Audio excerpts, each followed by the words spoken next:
3:14। इफिसियों 3:14। मसीह का प्रेम। किसका प्रेम? घुटने टेकता हूँ। हालेलुया। इफिसियों 3:14 मिल गया आपको?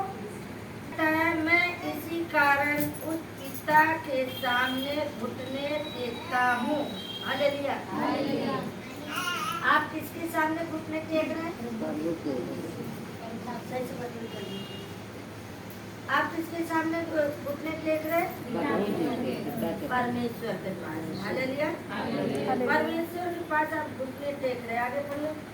जिससे स्वर्ग और पृथ्वी पर हर एक घराने का नाम रखी है। देखिए यही वचन आपसे क्या बातें करना चाह रहा है। जिससे स्वर्ग और पृथ्वी पर हर एक घूमने में घराने का नाम रखा जाता है। पृथ्वी और स्वर्ग का हर एक का नाम रखा जाता है। हर एक का नाम रखा जाता है। हालेलुया। गाँव का नाम रखा जाता है। जैसे मुंशीगंज तो उसका लखनऊ बाराबर के नाम रखा गया या नहीं रखा गया?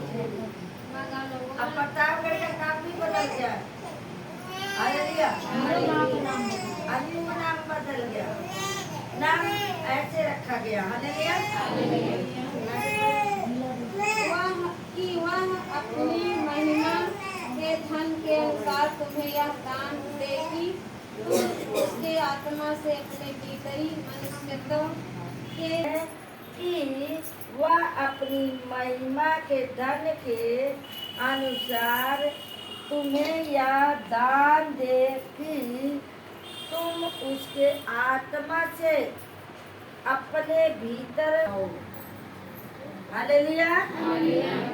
वो कह रहा है अपने अंदर अपने भीतर पवित्र आत्मा का बल सामर्थ शक्ति लेते जाओ। हालेलुया। तो अपने अंदर डालो। हालेलुया। आगे बढ़िए।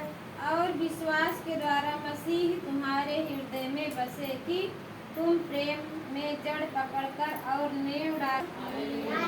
विश्वास के कारण। विश्वास आपका कैसा होना चाहिए? हालेलुया।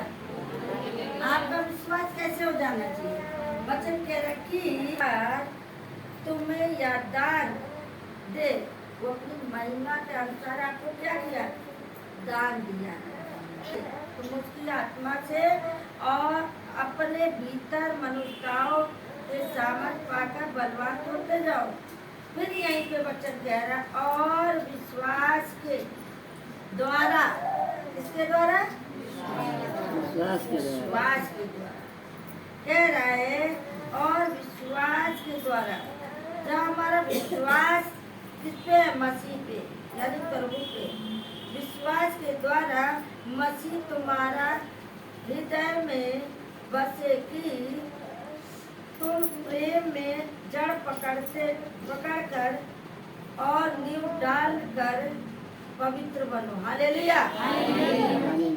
जब हम मसीह में जब हमारा जड़ मजबूत रहेगा तभी तो पलेवा मजबूत रहेगा।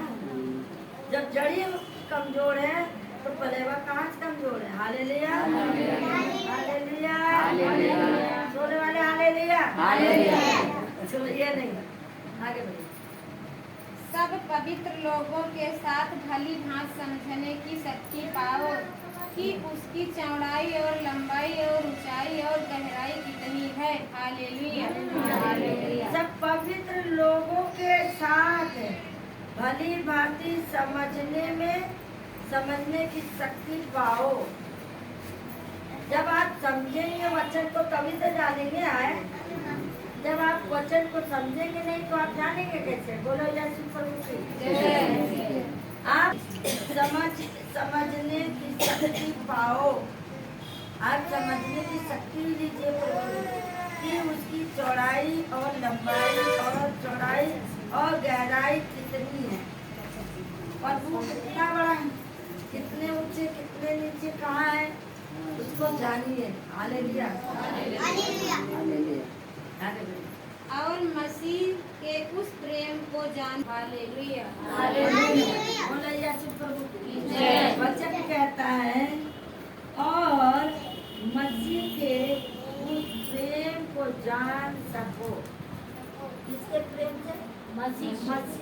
प्रेम को। प्रभु का प्रेम जानोगे तब तो आगे बढ़ोगे। प्रभु के प्रेम से तो सफाई हो, हमारे प्रेम से थोड़े ना, प्रभु के प्रेम से है। प्रभु के प्रेम को जान कि तुम परमेश्वर की हम सारी भरपूरी तक भरपूर होते जाओ। हालेलुया। परमेश्वर का ज्ञान लीजिए, उसकी महिमा करिए। उस परमेश्वर ने जो आपको पूरा अधिकार दिया है, आपको भरपूर किया, आपको याद दिलाया है, और आप उसमें बढ़ते ही जाओ। हालेलुया। आज जो ऐसा सामर्थ्य है कि हमारी विनती और समझ से कहीं अधिक कम कर सकता है, उसे उस सामर्थ्य के अनुसार जो हम में कार्य करता है। हालेलुया। हालेलुया। कह रहा है हमारी विनती और समझ से कहीं अधिक काम कर सकता है। आप विनती और प्रार्थना करने से उससे ज्यादा आपको देगा, ज्यादा आपके जीवन में काम करेगा जब आप प्रार्थना करेंगे। हालेलुया।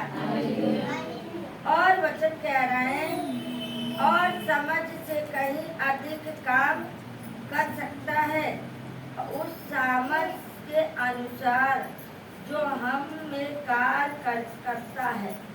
उस सामर्थ के अनुसार जो आप पे काम परमेश्वर करता है। हालेलुया। हालेलुया। बोलो यीशु प्रभु जय। देख रहे हो लीला। हालेलुया। हालेलुया। नहीं आनी चाहिए, बड़ी आगे। कलीसिया में और मसीह यीशु में उसकी महिमा पीढ़ी से पीढ़ी तक युगानुयुग होती रही। आमीन। कलीसिया में पीढ़ी दर पीढ़ी मतलब आगे बढ़ते जाओ, पीछे मत हटो। प्रभु में आए हो तो प्रभु को मत छोड़ो, आगे बढ़ते ही जाओ। बोलो यीशु प्रभु की जय।